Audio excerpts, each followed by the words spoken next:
군대 다녀오신 분은 아시겠지만 똑같은 일을 2년, 3년 동안 반복합니다. 매주. 월요일은 무슨 날, 화요일은 주특기, 수요일은 전투체육의 날, 목요일은 사격하고, 그다음에 제식훈련하고, 일주일 내내 똑같은 각각 하나씩 하고 그것을 매주 반복을 합니다. 되게 지겨워요. 되게 지겨워요. 저는 그 군대에서 90mm라고 이렇게 여기다 메고 무반동 총이라고 합니다. 그 총이에요. 90mm인데 그걸 했는데 매주 주특기 시간에 그거를 분해 조립하고 닦고 그다음에 사격 훈련을 하고 합니다. 그렇게 2년을 하고 나니까 나중에 제대하고 예비군 훈련 갔는데 몇 년이 지나서도 예비군 훈련에서 이거 해볼 사람 했을 때 갔는데 몸이 기억하고 그걸 하더라고요. 그러니까 요즘 보니까 유튜브에 보니까 고인물 해가지고 현역들보다 더 분해 조립 잘하는 예비군들 영상이 올라오던데 거의 그런 것 같아요. 제가 왜 이런 말씀을 드리냐면 사실은 복음이라는 것은 굉장히 심플해요. 그런데 바울이 특히 로마서에서는 복음 그리고 그 이후의 삶에 대해서 계속해서 반복해서 설명을 합니다. 이쪽 측면에서 얘기하고 저쪽 측면에서 얘기를 하고 또 분해해서 얘기했다가 조립해서 얘기했다가 계속 반복합니다. 그 이유는 뭐냐면 이게 복음이 복잡하고 우리의 그리스도인의 삶이 복잡하다 이것을 얘기하려고 하는 것이 아니라 자꾸 그렇게 반복함으로 말미암아 우리에게 영적으로 그 리듬이 배게 하는 데 목적이 있습니다. 그래서 로마서를 읽다 보면은 처음에 구원의 감격으로 읽다가도 계속 반복된 주제가 나오면 조금 지치기도 합니다. 그러나 그럴 때마다 다시 한번 우리의 마음을 다잡고 왜 이렇게 했을까?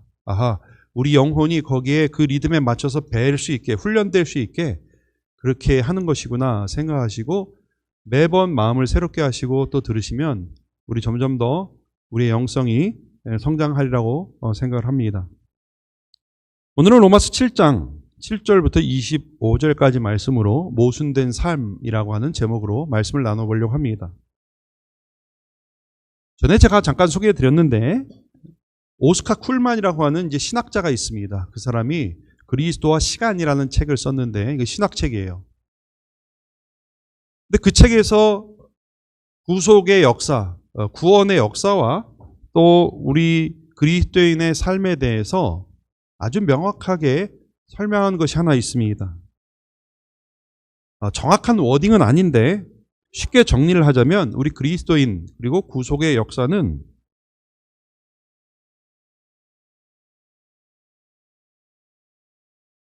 D-Day와 V-Day 사이를 살고 있다 하고 있습니다. 이렇게 설명을 하고 있어요. 이 D-Day는 뭐냐?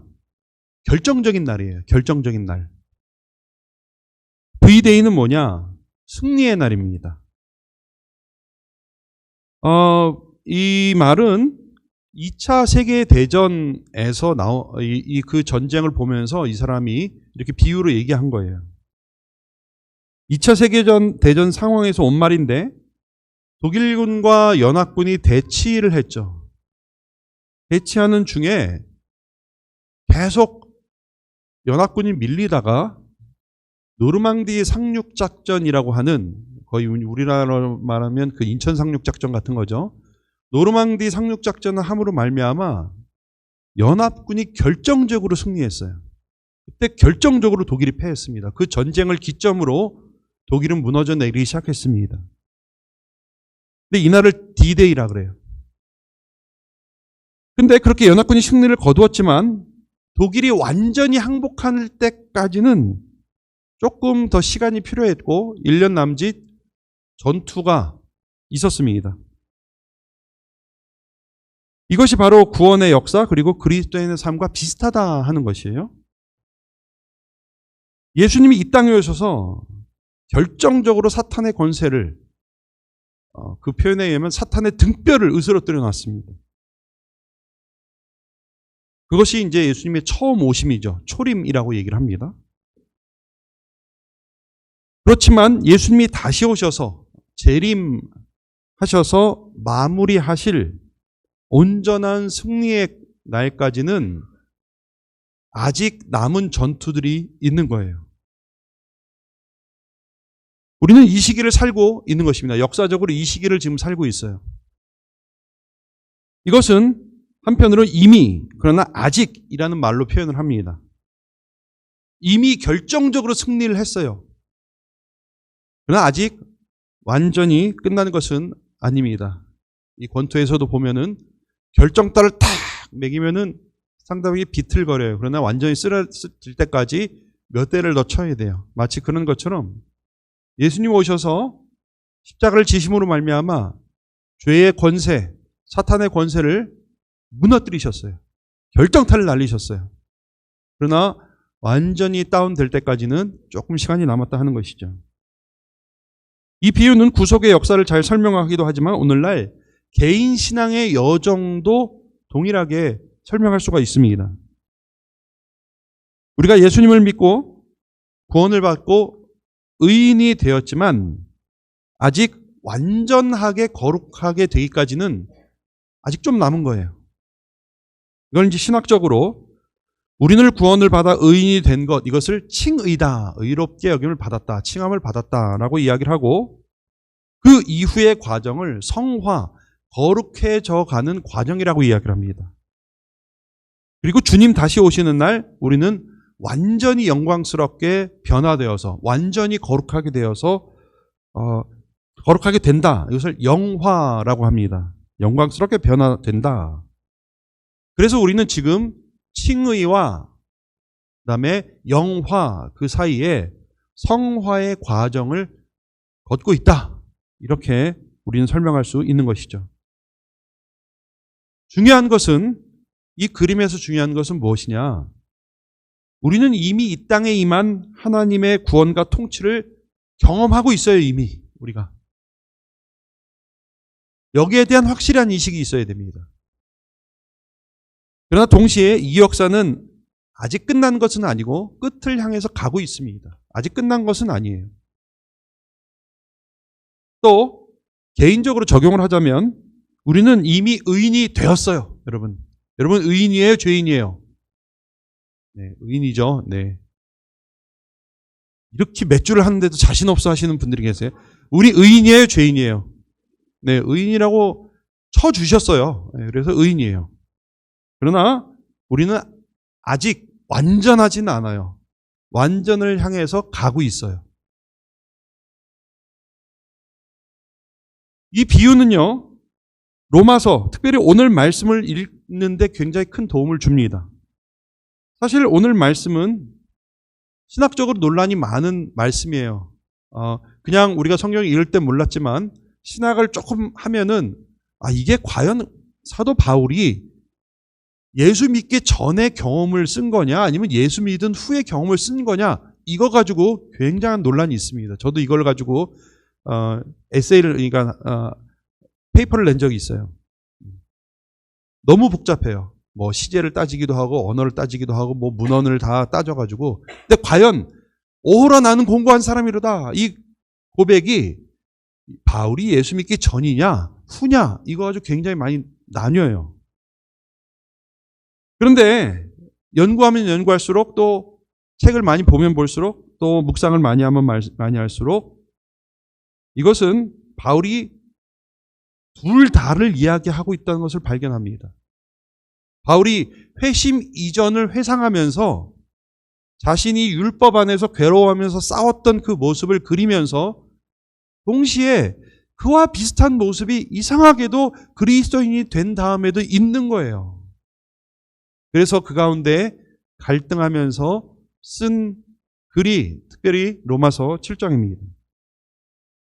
율법 아래서 신음하던 자신의 모습을 돌아보면서 동시에 예수 그리스도를 만난 이후에도 여전한 갈등이 존재하는 것을 보면서 그 마음을 표현한 것이 오늘 읽은 말씀입니다.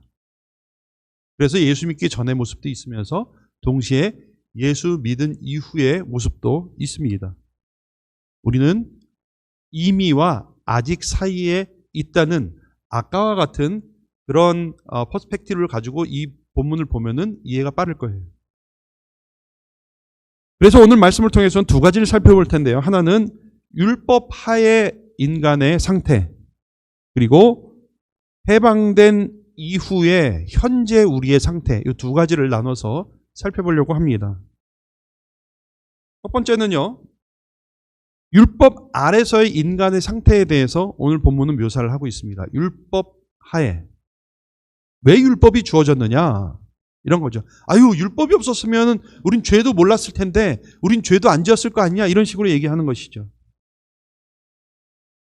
율법이 왜 주어졌느냐? 그것은 하나님이 자신을 위해서 만드신 것이 아니에요. 인간을 위해서 만드신 것이죠. 인간으로 하여금 죄를 알게 하기 위해서 만드신 것이에요. 그런데 율법이 없으면 우리가 죄도 몰랐을 거 아니냐? 이렇게 반론을 제기하는 사람이 있었어요. 여기에 대해서 바울이 아니다. 율법이 뭐가 문제냐? 우리가 문제였다라고 이야기를 하고 있는 것이죠. 지난주에 성경 공부가 거의 다 이제 마무리가 됐어요. 이제 수요일 반에서는 관계훈련이라는 책을 가지고 저희들이 쉐어링을 했는데 그 책 중에서 이런 글이 나와요. 거기에 미국 이제 스탠드업 코미디언인 조지 칼린이라는 사람이 있는데 그 사람이 말한 유명한 말이 하나 있는데 되게 재밌어요. 한번 들어보세요. 세상에 두 종류의 운전자가 있다. 하나는 자신보다 빠르게 운전하는 미친놈들이고 다른 하나는 자신보다 느리게 운전하는 멍청이들이다. 이해하셨어요? 세상에 두 종류의 운전자들이 있다는 거예요. 나보다 빨리 운전하는 미친 사람들, 아니면 나보다 천천히 운전하는 멍청이들. 이렇게 따지면 세상에 자기 빼놓고는 다 미친 사람 아니면 멍청이들이에요. 이게 우스운 얘기 같지만 계속해서 로마서에서 말하는 하나님을 떠난 인간의 단면을 얘기하고 있는 것이죠. 하나님을 떠난 인간은 뭐예요? 기준이 뭐예요? 늘 자기 자신이에요. 자기 중심이 되어서, 내가 가치의 중심이 되어서, 가치 판단의 기준이 되어서 저마다 자기가 정한 대로 살아오는 것이죠. 자기 소견에 옳은 대로 사는 것, 이것이 인간의 모습이라 말을 하고 있죠.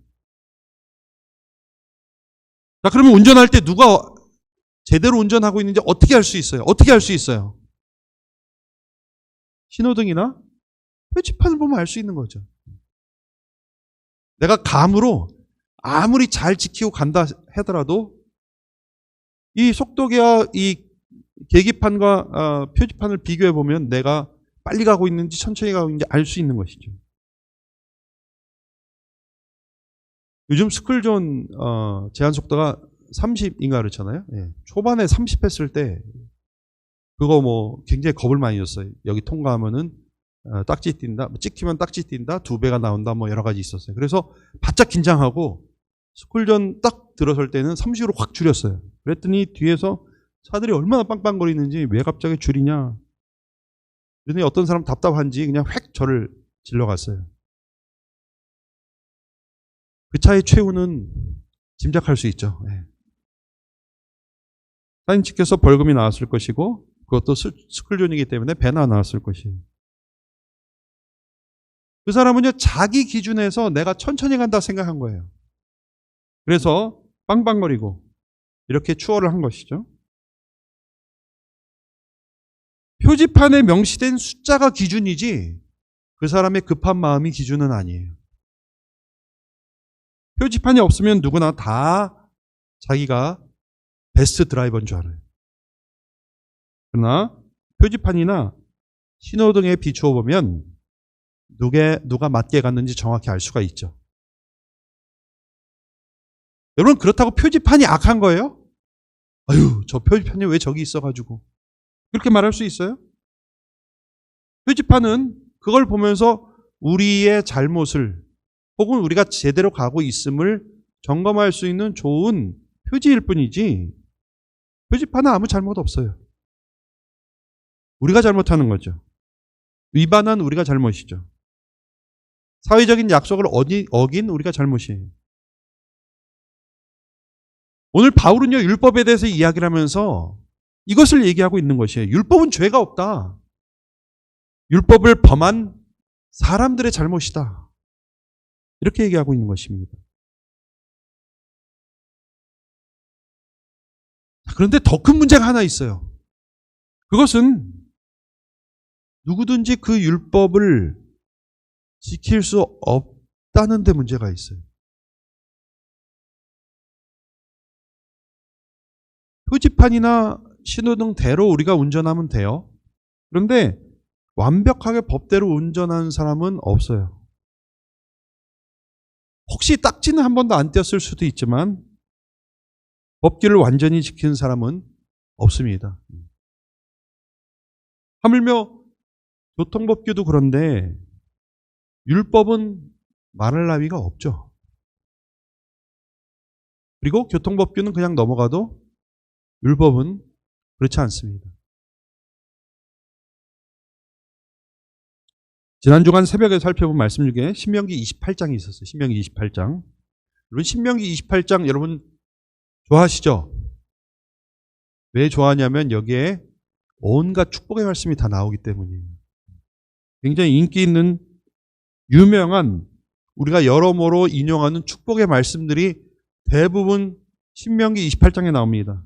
제가 일부를 말씀드리면 성에서도 복을 받고 들에서도 복을 받고 들어와도 복을 받고 나가도 복을 받고 원수가 한 길로 쳐들어왔다 7길로 도망갈 것이고 꾸어줄지라도 꾸지는 않을 것이고 머리가 될지언정 꼬리가 되지 않을 것이다 등등 아주 귀한 말씀들이 여기에 있어요. 많은 사람들이 이거를 코팅해가지고 냉장고에 붙여놓습니다. 근데 신명기 28장 조심해야 돼요.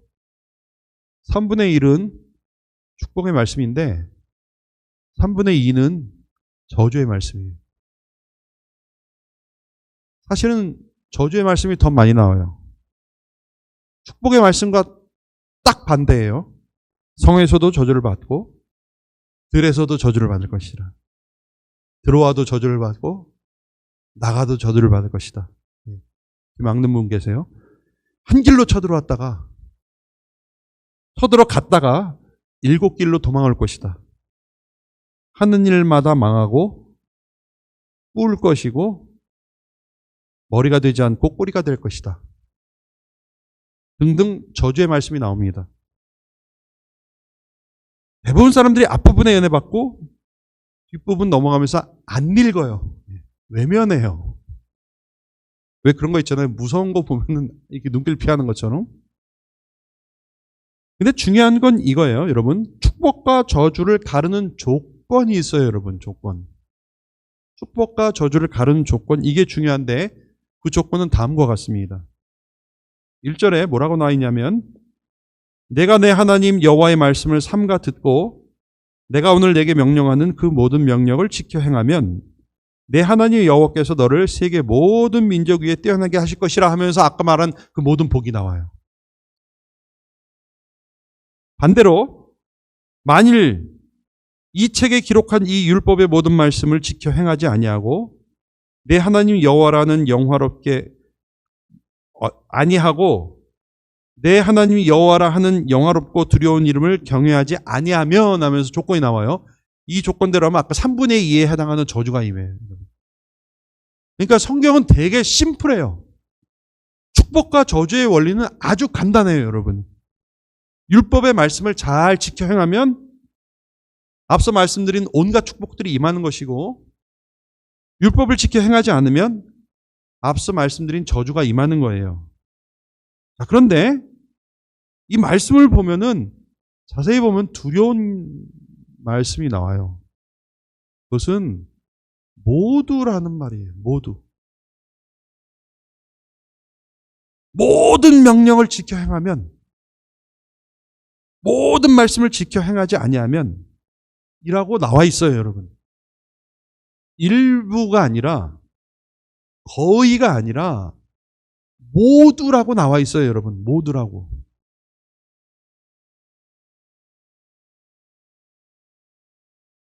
유대인들은요, 모두 지킬 수 있다고 생각했어요. 내가 신호대로, 표지판대로 갈 수 있다고 생각했어요. 그래서 노력했어요. 그리고 그것으로 자기네들이 구원을 받을 수 있다고 생각했어요. 그러나 로마서에서 계속 바울이 그리고 신약성서 심지어는 성경에서 얘기하고 있는 것은 그게 아니에요. 우리의 경험으로도 불가능하고 그것은 오히려 자신이 죄를 지을 수밖에 없다는 그 사실, 그것을 우리는 경험할 수밖에 없고 거기에 좌절하는 거예요. 이것이 굉장히 바울에게 중요했고 오늘날 우리에게도 중요한 것입니다.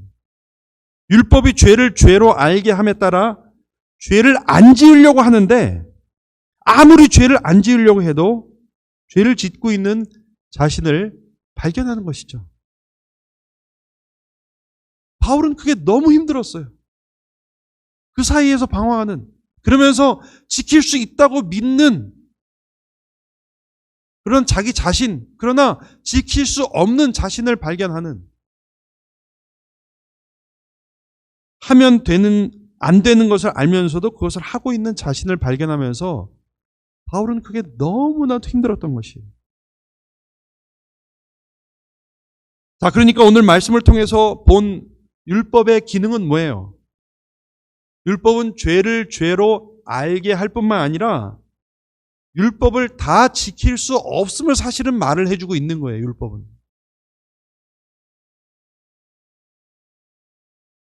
이것이 율법의 하에 있었던, 율법 아래에 있었던 인간들의 상태였습니다. 죄를 알고도 죄를 지을 수밖에 없는, 그래서 죽을 수밖에 없는 그러한 상태가 우리가 율법 하에 있었을 때의 상태였습니다. 따라서 우리는 율법의 존재를 통해 한 가지 사실에 도달할 수 있는데 그것은 우리가 아무리 노력해도 우리는 스스로 구원을 얻을 수 없다는 사실을 발견하게 되는 것이에요. 이것을 알려준 것이 율법의 기능이었고 이것이 율법 시대를 살았던 사람들의 상태였어요.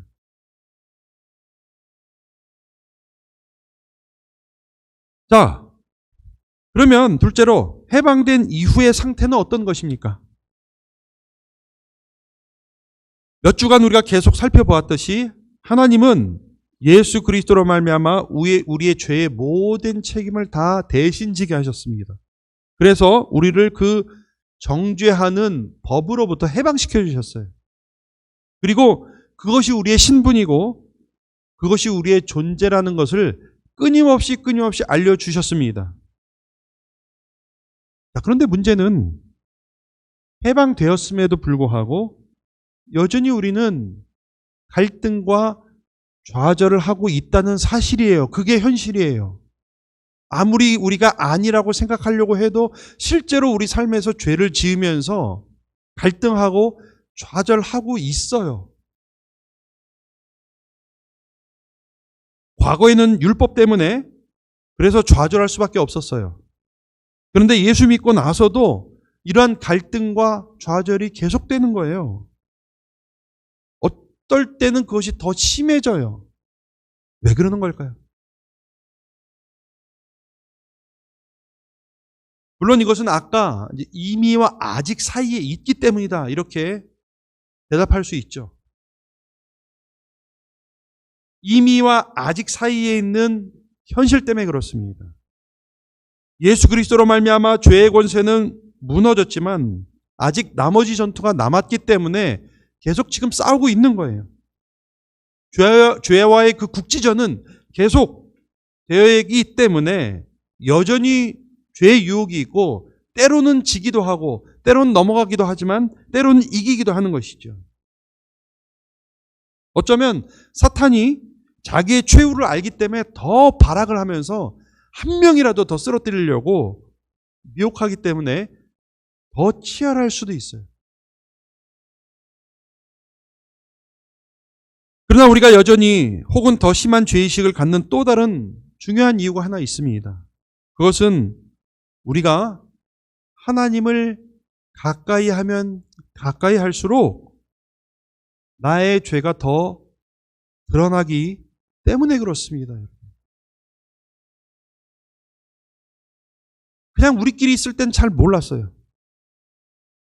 그런데 예수 믿고 나서 하나님을 가까이 하면 가까이 할수록 나의 부족함과 나의 사악함은 더 드러나게 되어 있기 때문이에요. 오히려 사람들 사이에 있을 때는 내가 좀 더 선한 것 같아요. 깨끗한 것 같아요. 그러나 하나님께 가까이 가면 가까이 갈수록 내 안에 있는 온갖 더러운 것들이 세세한 것까지 다 드러나게 되는 것이죠. 이것은 율법에 비추어 봐서 자신이 죄인인 것을 아는 것과는 비교가 안 되는 것이에요.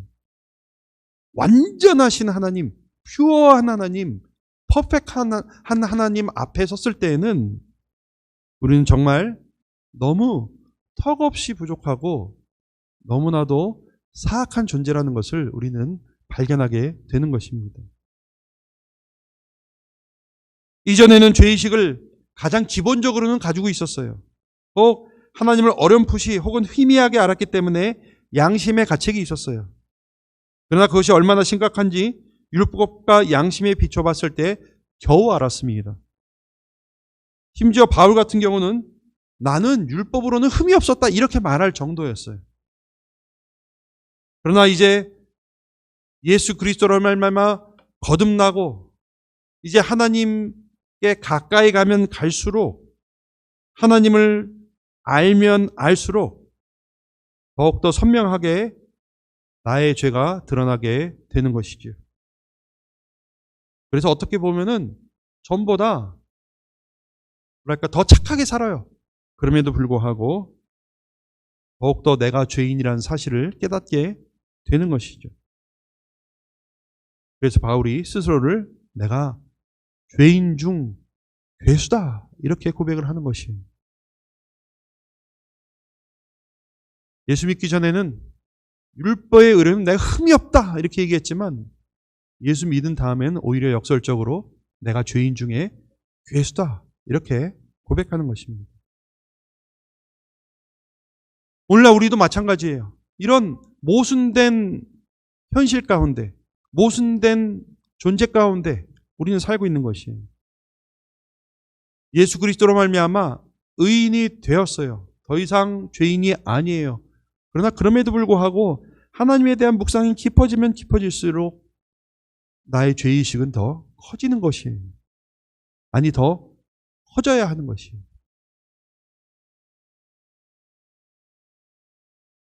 제가 어떤 심각한 윤리적인 어떤 잘못을 하고 있다 이런 말씀을 드리는 게 아니에요. 하나님 앞에서 자신의 모습을 발견할 때 여전히 남아있는 그 찌꺼기 같은 여전히 자기의가 강하고 여전히 자기중심적으로 생각하고 여전히 남을 판단하고 여전히 욕심을 쫓아 썩어져가는 옛 습관을 따라다니고 그런 나를 발견하게 되는 것이에요. 여전히 남에게 상처를 주고 여전히 쾌락을 쫓고 여전히 세상의 가치관을 더 중요하게 여기는 그런 스스로를 더욱더 선명하게 발견하게 되는 것입니다. 바울은 하나님께 가까이 가면 갈수록 그것이 너무 괴로웠어요. 오히려 율법 이전에 율법과 씨름했던 그 모습보다도 더 힘들었어요. 그 마음이 오늘 말씀에 잘 표현되어 있죠. 우리 다시 한번 읽어볼까요? 21절부터 같이 한번 읽어봅시다. 시작. 그러므로 내가 한 법을 깨달았노니 곧 선을 행하기 원하는 나에게 악이 함께 있는 것이로다.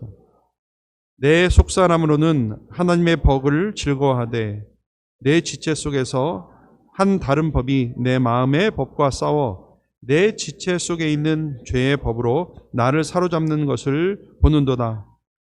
오라 나는 곤고한 사람이로다. 이 사망의 몸에서 누가 나를 건져내랴. 우리 주 예수 그리스도로 말미암아 하나님께 감사하리로다. 그런즉 내 자신이 마음으로는 하나님의 법을 육신으로는 죄의 법을 섬기노라. 죄와 싸우면서 죄의 문제로 심각하게 고민하면서 하나님 앞에서 죄인된 자신의 모습을 본 사람이라면 이 말씀이 어떤 말씀인지 깊이 와 닿습니다. 분명히 나는 구원받은 하나님의 백성인데 의롭다고 칭함을 받은 의인임에도 불구하고 거룩한 하나님의 백성임에도 불구하고 여전히 죄에 넘어가고 죄에 굴복하고 있는 스스로를 발견하게 되는 것이죠. 역으로 여러분 반대로 죄의식이 생기지 않고 나는 그래도 죽을 죄인은 아니라고 생각하고 그래도 구원받을 만한 사랑을 받은 그런 자격 있는 사람이라고 생각한다면 아직 하나님을 깊이 만나지 못한 거예요. 그냥 우리끼리 도토리 키재기 하면은 그것이 그렇게 와닿지 않습니다.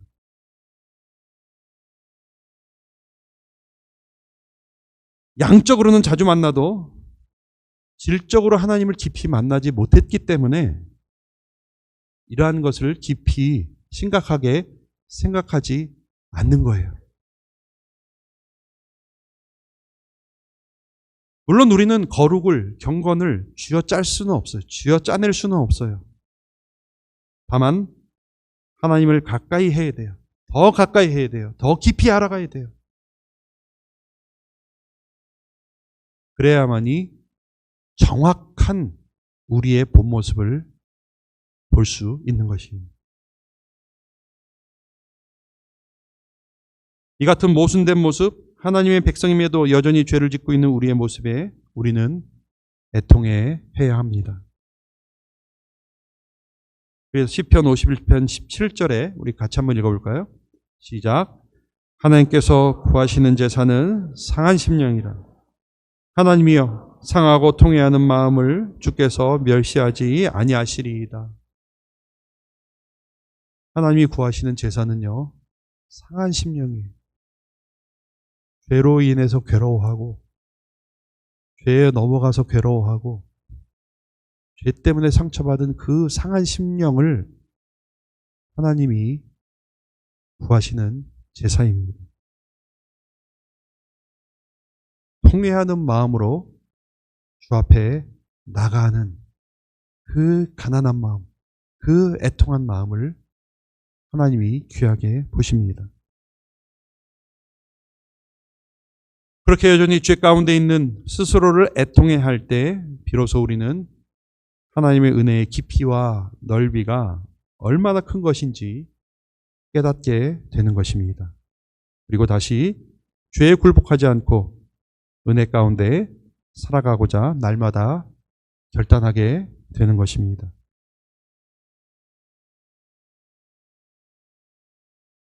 이제 코로나가 유행이 다 끝났죠. 그래도 이렇게 코로나 걸리시는 분들이 계시는 것 같아요. 코로나 걸렸던 사람들 중에서 많은 사람들이 후유증을 호소합니다. 여러분, 코로나도 그러할진데 죄라고 하는 무시무시한 바이러스에 걸렸다가 십자가로 치유받은 사람들에게 그 죄의 후유증은 더 강력한 것입니다. 그러나 확실한 거 하나는 있죠. 우리는 이미 치유받은 사람이라는 것입니다.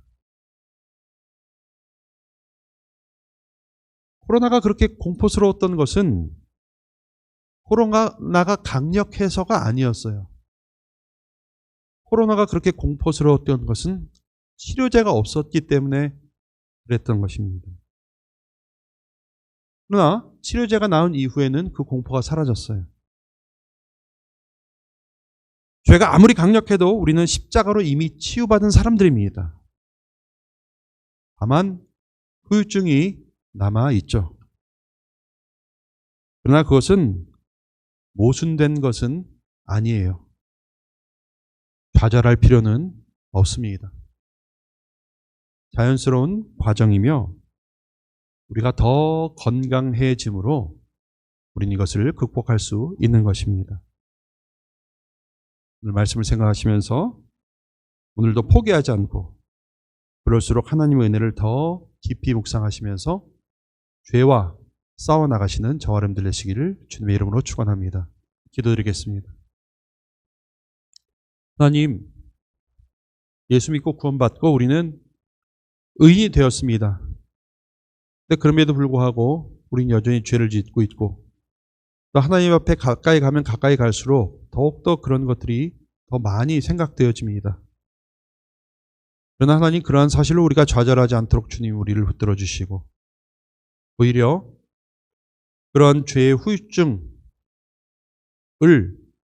우리의 영혼을 건강하게 함으로 말미암아 하나하나씩 이겨나가는 저희들 될 수 있도록, 그런 건강하고 강한 우리가 될 수 있도록 우리를 붙들어 주시옵소서. 우리는 이미와 아직 사이를 살고 있기 때문에 여전히 많은 전투들이 남아 있습니다. 때로는 이기기도 하지만 때로는 지기도 합니다. 그러나 하나님, 우리는 실망하지 않습니다. 좌절하지 않습니다. 죄와 싸워 나가기를 포기하지 않습니다. 계속해서 우리가 죄와 싸워 나갈 때에 어느덧 거룩함에 한 걸음 다가가 있는 우리 자신을 발견하는 저희들 되게 하여 주시옵소서. 예수님의 이름으로 기도드립니다. 아멘.